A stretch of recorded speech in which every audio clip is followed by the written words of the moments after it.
Good evening and welcome to the Hoosier Tailgate live here on thehoosier.com. Happy spring football. Start of the 2026 spring season is upon us, and the Indiana Hoosiers hit the field this morning for their first workout under Coach Curt Cignetti in his third year at the helm. Some new faces running around, those that have transferred in out of the portal and those that are first-year freshmen that have entered the program back in January. Got a good show for you tonight. We're going to be joined here in a little bit with Zach Browning from thehoosier.com. Zach had the opportunity to not only take in a little bit of practice today, but also was at the Curt Cignetti's presser the after practice. So we'll get Zach's feeling on a couple of things. We're going to talk a little bit about this Hoosier team, kind of the ins and outs of both offense and defense, as we just finished up our portal series of those that had joined the Hoosiers out of the portal. And now we get ourselves set for this spring practice season. And leading up to the spring game, April 23rd at 8 p.m. there at Memorial Stadium is the announced time and date for that as of right now. And just check with the Indiana athletic department there to keep a close eye on that date and time. I think it's pretty well set in stone now, as everything is back to running on the same schedule as the spring break is over for the Indiana campus, and they're all back in session there on Bloomington's campus, as well as college football. Many of schools have already started spring practice. A number of them have been well into it. Indiana this year, having played to January the 19th, pushed some things back. And, a year ago, they went prior to the spring break. Excuse me there. I lost my train of thought. They had a week there prior to spring break, and then they came back and, of course, finished up off of that. This year, pushing it back, having been out and playing up until the national championship game there on the 19th. So they're a week behind of normally when they started. So that's kind of some things that they're getting to make up. As we know, Curt Cignetti is not too occupied with how many practices they get in. He never really utilizes all 15 of them. And today he had a lot of things to say about it. And we'll get Zach's impression of a lot of that. Remember tonight, I want to bring to your attention, get over to thehoosier.com. 50% off sale is on right now. Again, your best information you can get about the Hoosiers right there at thehoosier.com. A lot of great writers there bringing you everything from A to Z, not only on football, but basketball, baseball, as well as it's in full swing, and other aspects and topics when it comes to Indiana athletics. Get over there today, 50% off, and take advantage of that discount. And Hoosier Tailgate's pretty proud to be a part of the Hoosier.com, as well as having the opportunity to bring guys on like Zach Browning, who has been in and around the program there for the last 3 seasons. Another thing is tonight we want to invite you to participate. If you got a question about something, we'll try to get to it tonight as we get rolling. Can't always say that that we'll get there to where we need to be, but if we can see it, we'll try to get to it and get that question answered for you. But a lot of that as well by putting that into the comment box of wherever you may be watching it, be it YouTube, mostly on some are on X watching it. So wherever you can find to drop a question into the comment box, we'll try to get to it as well. Today did feel like a spring practice day, very warm day all over the state of Indiana. Of course, we're dodging some thunderstorms up here in the northern part of Indiana as we speak. But for the most part, it was a really nice day for everyone involved. And it was good to see Indiana get off to a good start with the weather, although they kind of went inside for some things. And usually the first 2 days of spring practice, you're not going to really do a lot because you're out in I call it your underwear, just helmet and shorts and and jerseys. So there's not much, other than getting yourself in an organized fashion. And Sig's one of those guys that he wants to see, especially on a day like today, he wants to see guys moving from face to face and making sure everybody is on the same page and they understand the drill that's trying to be implemented out on the field, because most of those things are covered in the meetings and they don't want to spend a lot of time going over it once they get out on the field in that respect. So uh, good day from that standpoint with everything. Of course, college football is still a big hot topic as we head into the final 16, Sweet 16 in the college basketball tournament. College football is still a day-to-day discussionary point, including the now NFL draft that's coming here very shortly.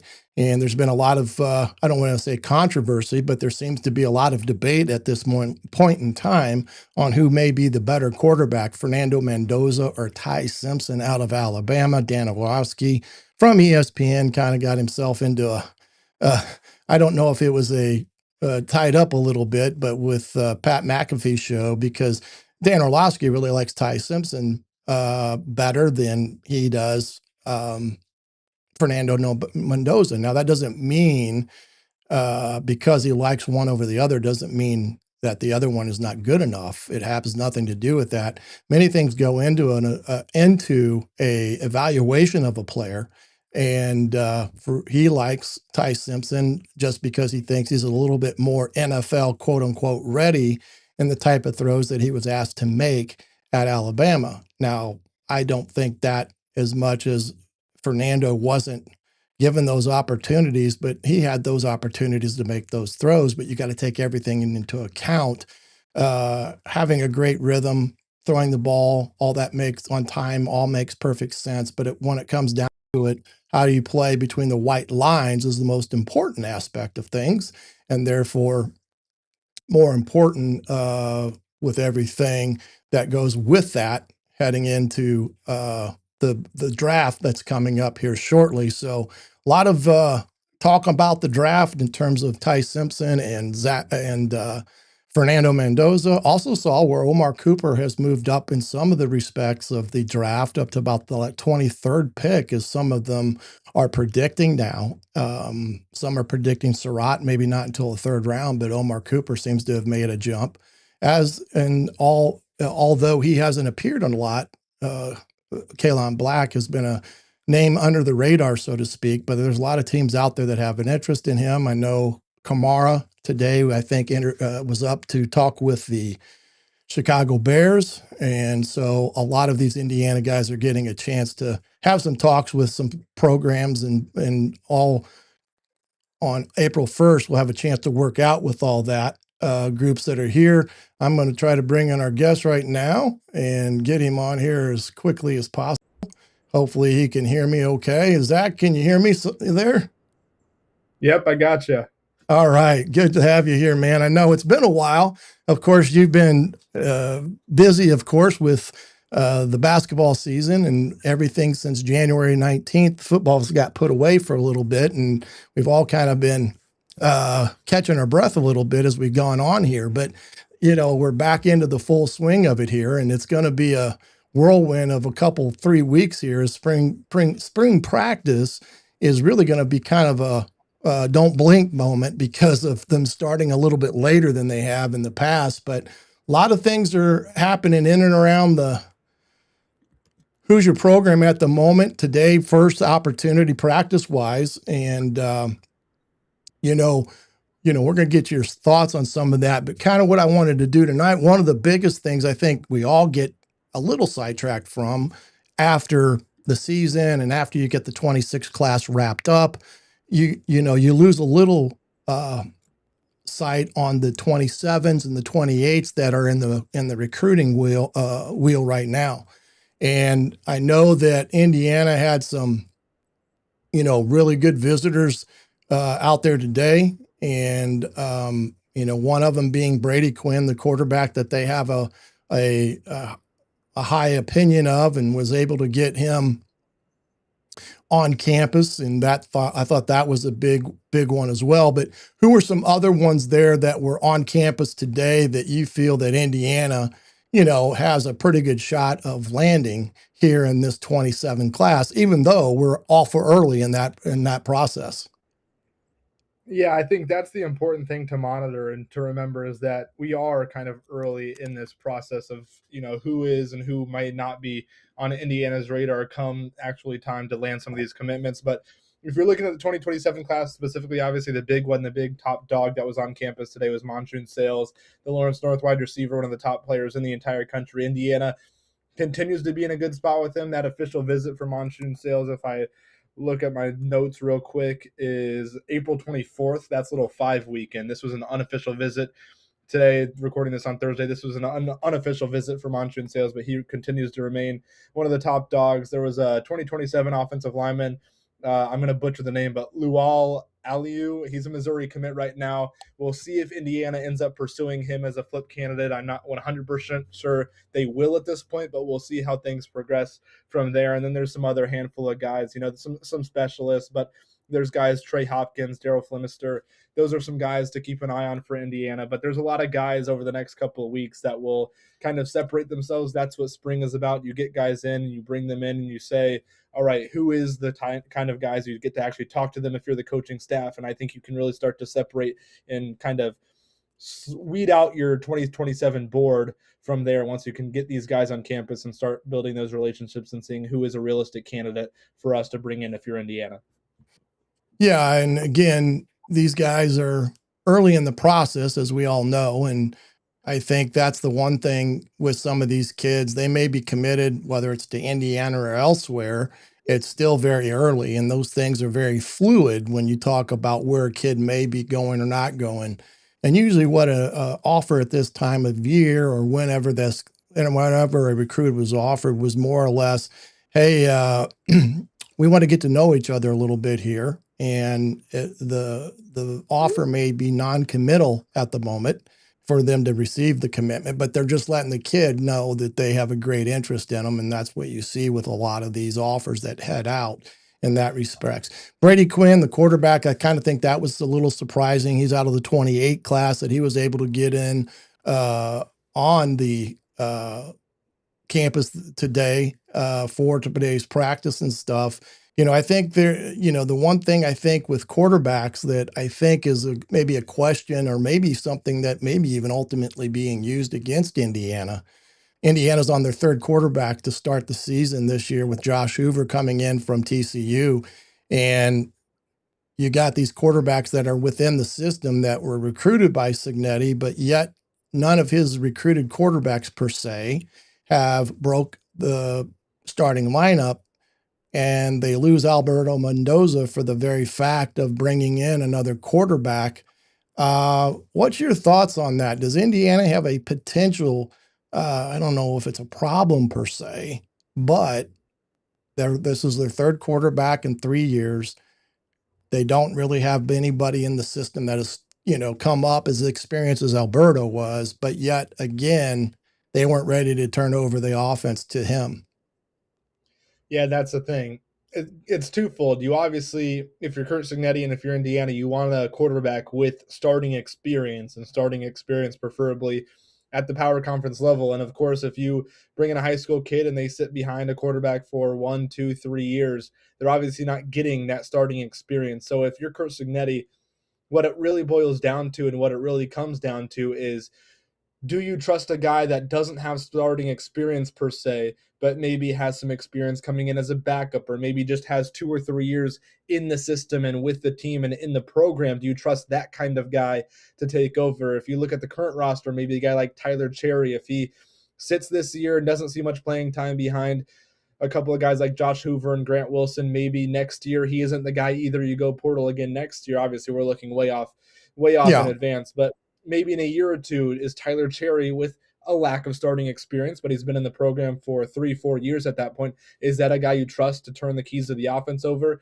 I'm not sure. That's kind of the question that Kurt Cignetti and Tino Sinceri and the Indiana coaching staff and Mike Shanahan, they'll have to answer eventually, Yeah. because if you're a transfer, I mean, it's clear why not come to Indiana. If you're a high school kid, maybe it's a little less Indiana's the place to go if you're a high school kid right now, just because so far none of the high school kids that Kirsten that he has really ever recruited, whether it be at James Madison or here at Indiana, none of them have really gotten a spot in the limelight in Bloomington. Obviously, we'll see Alberto Mendoza is really the first kind of guy that was recruited by SIG to get an opportunity to start somewhere. So if he has a good year at Georgia Tech, maybe Curt Cignetti, the offensive coaching staff for Indiana, can point to, look, we were kind of responsible for developing him. Then we shipped him out. Then he left for Georgia Tech, and now look what he's doing. So maybe that can be part of a selling point to high school kids. But you're exactly right. It does come to a point where Indiana's going to have to make a decision, not at some point, whether that guy's Tyler Cherry or another guy down the line, a different type of guy, a different guy altogether,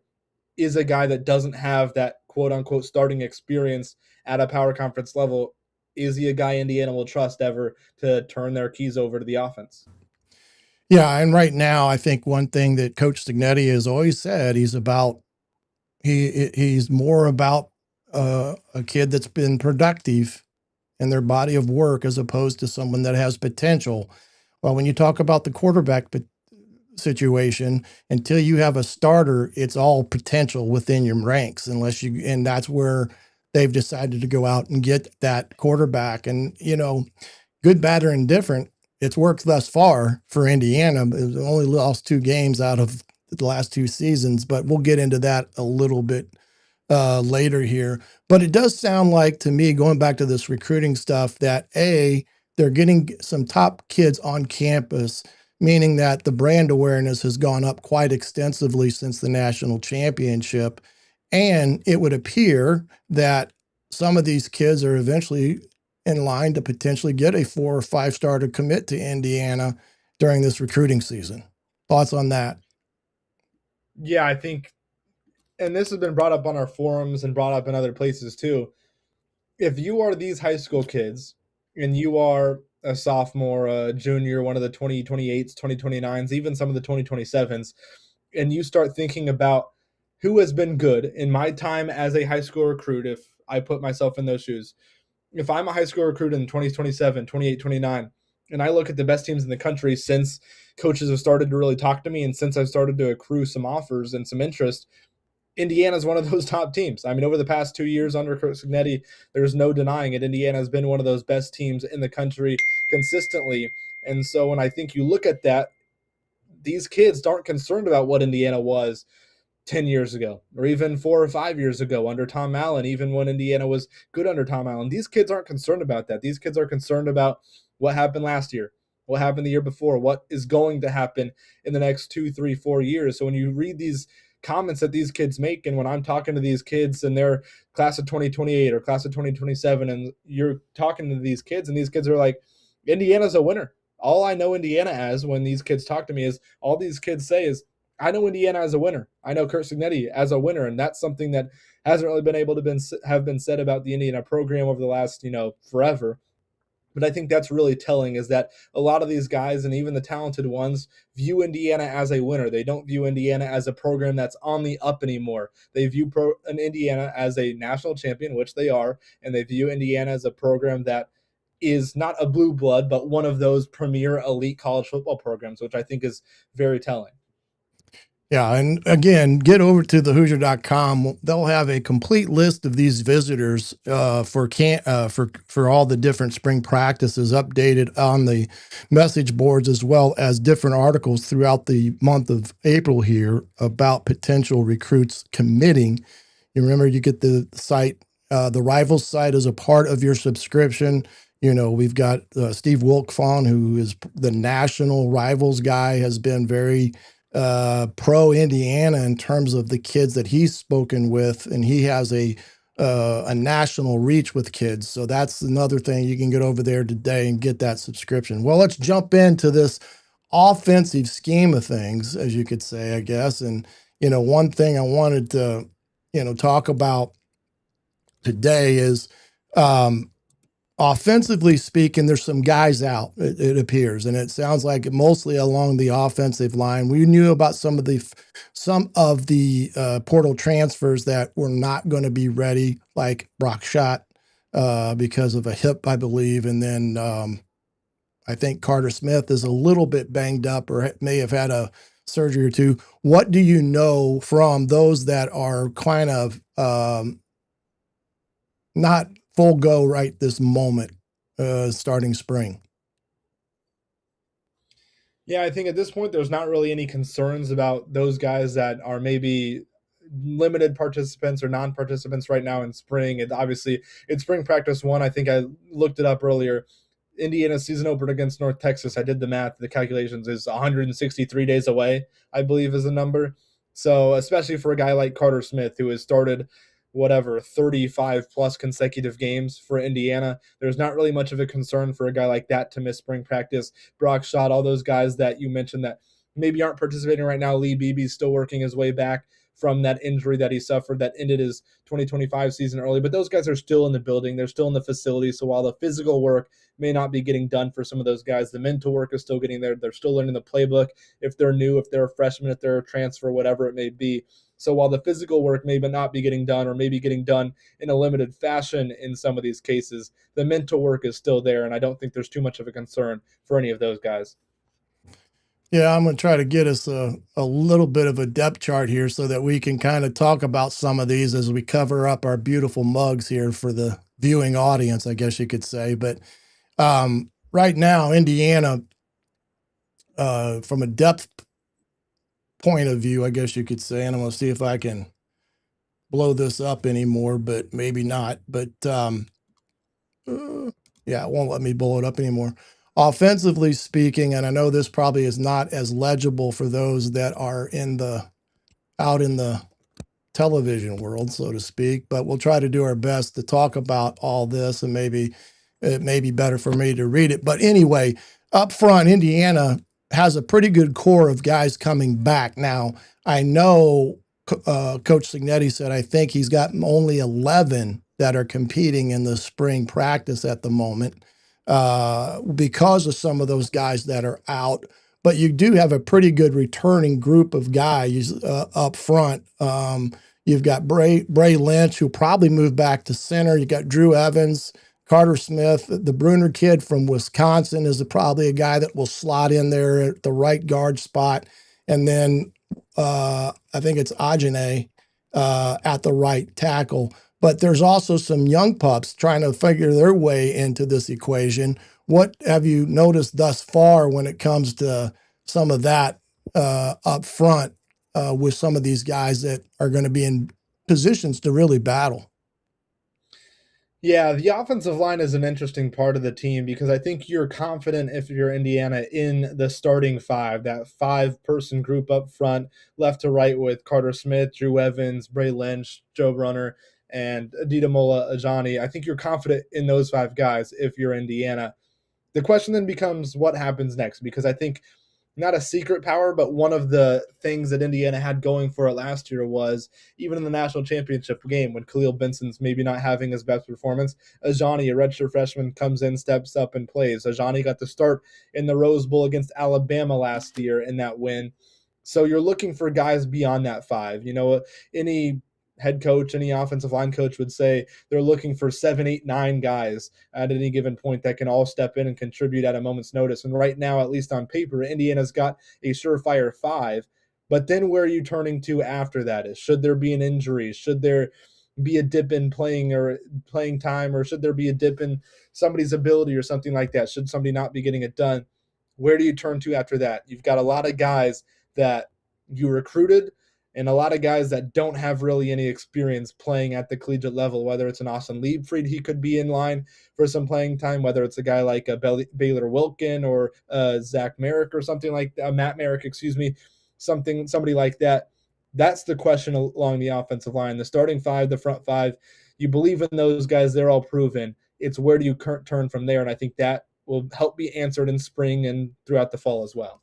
Let's see if I got this blown up a little bit for us to kind of use as a background here. But yeah, I think the biggest thing with the spring, and not that you want to get too far ahead of yourself with some of this stuff, but it's really a good time to get some of these young offensive linemen into the fray, per se, because of they kind of already know what Carter Smith can do and what a Bray Lynch can do, and that type of aspect of things.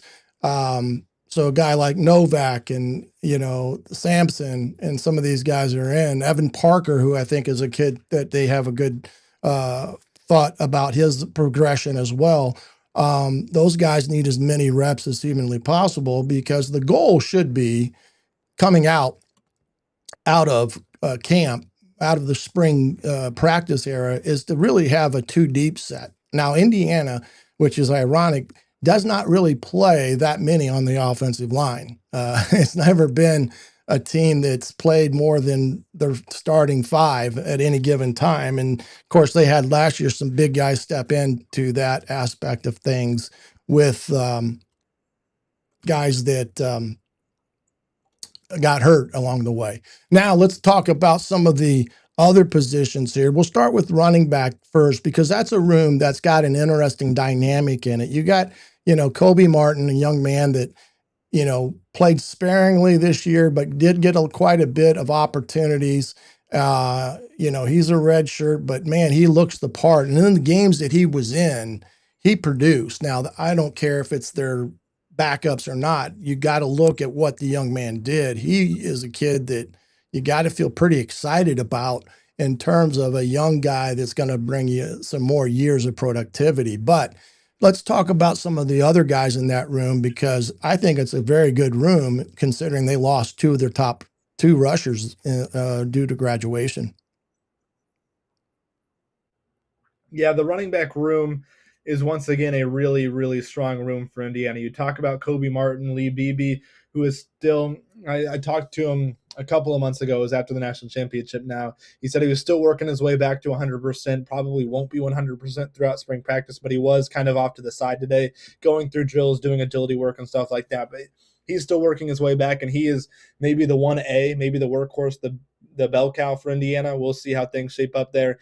Turbo Richard is a guy from Boston College that'll certainly be in that trio, maybe duo of running backs, and Kobe Martin, obviously, if not this year. And I think he probably will get some run this year. I think the split last year was around 35%, 30%, 25% in those first three games for Indiana among the running backs before Lee Beebe got hurt, and it was Roman Hemby and Kalen Black that kind of had to take over things. So I think Kobe Martin will have a role this year, but Indiana, the program, everybody within it and around him still believes that he's going to be an absolutely all Big Ten caliber running back at some point in his career at Indiana. And then some of the younger guys, J. Ron Campbell, I think came in much bigger than I think a lot of people thought. He's listed at 5'8", 5'8", and 205 pounds, and I think he might even look a little bit stronger than that. Seeing him at spring practice today. Tyler Kropp is a guy that could impact the program at some point. Sean Cuono got that redshirt year out of the way last year and is probably that fourth running back at this point in the rotation. But I think it's a top heavy, but the top heaviness is three deep for Indiana. There's three running backs that are all potential all Big Ten caliber guys in that backfield. Yeah, no question. And Indiana predominantly goes with the three-back rotation, usually hones it down to the top two as the year goes on. So they've not really got too much depth in there in that respect. But you got to feel with the depth they have, they got, some of the top guys, some great competition there. This is time for Kobe Martin to step up and be the guy that, he wants the job. But you add Richard in that equation, as far as he goes. And, that's going to be the key part with Turbo and Lee Beebe if he can get back. But there's some young bucks there, like you said, that are kind of interesting to see where they're at in their development. And that's something big that is going to be a big point for this spring in that respect. Let's head over to the tight end position before we get into the other positions here. This is a position that, for the most part, I guess you could say that is a little banged up. Now we knew that Brock Schott was going to be a guy that was going to be limited in what he could do or not do, but also I think Parker Elmore today was not available to go and fill us in on that tight end spot, because if there's one spot that Indiana relies on quite extensively, it is the tight end spot and what they like to do. But right now, they're very thin at that position. Yeah, again, it goes back to what I said earlier. I'm not sure anybody around Indiana is too concerned about the availability of anybody for fall or for the season starting at this point. And again, the fortunate part for Indiana with some of those tight ends that you mentioned is that they are physically ready. You bring up a guy like Brock Schott, that dude is 6'4", 6'5", and 245, 250 pounds, a former track star, a elite level athlete. So the physical tools, it's not like he's needing to be in the weight room or anything like that, or anything where he's missing out on those types of things. He's still in the film room. Those guys are still in the film room watching film, still at practice, kind of present, watching, observing, and all of those things. So I think that's an important part. But Indiana's going to need somebody to step up and need somebody, maybe probably one or two guys to step up and really fill a role at tight end, obviously, this year, whether that's a Brock Schott or the other two redshirt freshmen, Blake Theory and Andrew Barker, who are out there and active today in practice. But to me, who will separate themselves, Coach, is who is the best blocker. We've talked about Yeah. it a lot. Indiana doesn't necessarily need to use their tight end in the passing game. I think that was a bonus from Riley Nowakowski last year. 2 years ago, Zach Horton was used in the passing game sparingly, but Riley Nowakowski, what he did in the passing game was all sort of a bonus and just an add-on to what he did as a blocker. So whether it's Schott, whether it's Theory, whether it's Barker, whether it's Elmore, whether it's anybody in that tight end room, whoever separates themselves will likely separate themselves based on their blocking ability. Well, you got to feel that out of all those, Brock will have, the most experience at that spot. He did play a little bit at Miami, and he was at the tight end spot. So he will at least be accustomed to lining up on a Saturday afternoon or evening at that position, either as an attached or unattached. So they do give, these guys that they have at tight end, in my opinion, is the Parker Elmore, who's an athletic. These are more athletic type of tight ends than maybe what they've had. So, again, pretty good group of tight ends there. It's just young and inexperienced, and we're going to have to wait to see how that all shuffles out. Heading out to the outside now, the room that probably has the most talent and as much depth as they've ever had is the wide receiver group. You're talking about a guy like Charlie Becker, who came on at the end of last season and was a huge contributor in that respect. And then you got to feel that some of these guys that they picked up most definitely were huge in that they were able to get like a guy named Nick Marsh. You've got Shaz Preston, some of these other guys, and then you get back a kid like Tyler Morris. So that group of guys right now seems like a pretty loaded group and a pretty good group at the wide receiver position for Indiana, going to have to replace some productive guys. Yeah, you kind of hit the nail on the head right there. This is a wide receiver room that, if it's possible, might be more talented than last year's wide receiver room. And don't say that lightly. This is a wide receiver room that might have the most talented receiver to ever wear the cream and crimson and Nick Marsh. He is that type of elite receiver, that type of elite prospect. He's already proven that he can do it at the Big Ten level at Michigan State. And man, it really does feel like the sky is the limit for that guy. It really does feel like this time next year we could be talking about Nick Marsh in first round NFL draft conversations. That's how good he is, and that's how good people think he still can be. Charlie Becker, he speaks for himself. That's Charlie Becker. Indiana knows what it's going to get out of him. If he can even take a little bit of a step up, which I wouldn't be surprised considering how good he was last season, Indiana would love that. Tyler Morris, you kind of have a bona fide slot guy now because Indiana, at least last year, didn't have a quote-unquote slot guy. Omar Cooper was a kind of hybrid between an outside and an inside guy. EJ Williams lined up in the slot a little bit, but he wasn't your stereotypical or prototypical slot guy. Tyler Morris is that guy. So I think that'll be interesting and bring some more balance to that receiver room. Shaz Preston is an all-around guy. There doesn't seem like there's not much he can't do on the football field. And when you have a guy like Shaz Preston, who is on paper your number 4 receiver, I think that receiver room is pretty talented. And then obviously some of the younger guys that saw some playing time last year, a guy like LeBron Bond, a guy like Davion Chandler, those guys probably are 5 and 6 spots on the depth chart right now if I was just speculating. And I think, again, if you have a guy like LeBron Bond, a guy like Davion Chandler as your 5th and 6th receivers respectively, your receiver room is pretty talented and your receiver room is pretty deep. Yeah, and again, you got to be excited about Chandler. You got to be excited about Bond, these young guys that are coming along. Miles Kendrick is another one.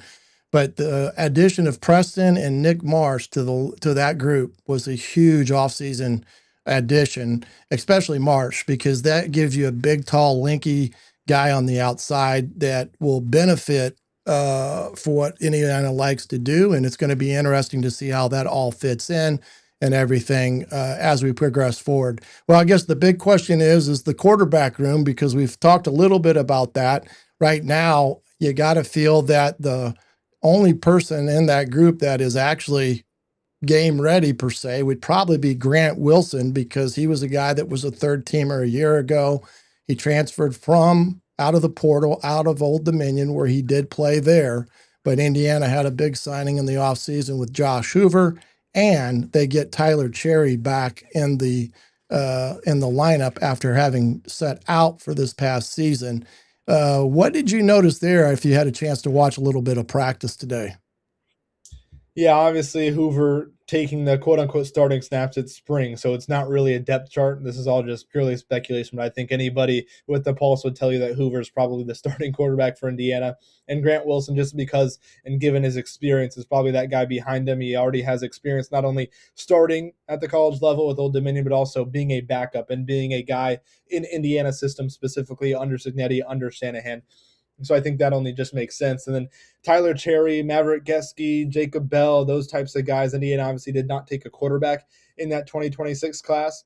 So there's not really a true freshman on campus right now, but there's a lot of younger guys. And Tyler Cherry, man, I saw him out there, and not that Josh Hoover is small, not that Grant Wilson is small, not that these Division I football players are small, but Tyler Cherry just stands out a little bit. He's 6'5", 220 pounds. He's long, he's lean, he's strong at the same time though. So he's got the build of a guy that can help Indiana at some point throughout his collegiate career. It really did strike me when they were just even going through dynamic warmups Indiana today in spring practice, and I had to almost double take because we haven't seen Tyler Cherry in an Indiana uniform in 2 years at this point now. So it really was a moment where I had to kind of take a double take and be like, wow, Tyler Cherry is 6'5". He looks the part of a Big Ten caliber quarterback. So at some point in his career, I'd expect him to, at least he can't do what Indiana needs of him to do.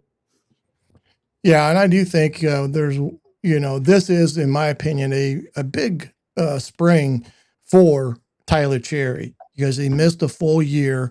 That's a full year of reps, and now he's heading into his third season as a redshirt junior, and he doesn't have much of, other than a sum of a spring and a fall camp of snaps. So this is going to be a huge time for him to get acclimated back into the system, but ultimately to be that guy that hopefully can be a competitor against a Grant Wilson and even Hoover for that matter. Because like you said, when you look at him, he looks the part. Like you said, he looks the part. Did he have a brace on or anything on his knee? Did you tell? Not that I could tell. I can't say I looked too closely. I was mainly watching some of the other positions just because quarterback's kind of cut and dry this year for Indiana with what it looks like. But it didn't look like he was hindered. He was throwing every ball, and it continues to amaze me. And this part stood out from the college football playoff last year. Obviously, he wasn't on the roster, but he was still with the team throughout the college football playoff. And it was at the game against Oregon, the Peach Bowl against Oregon, where him and Grant Wilson are just casually playing 50-yard catch. Like Grant Wilson standing at the goal line and Tyler Cherry is standing at midfield, and they're casually playing 50-yard catch to each other, which made me realize that, yeah, Tyler Cherry is probably feeling much better than he was this time last year. Well, that's kind of the defensive outlook as we look at all this. A lot of competition there available, but a little bit shorthanded in terms of the number of guys up front. And that's the one thing with this Indiana offense, especially those top five guys. You don't need them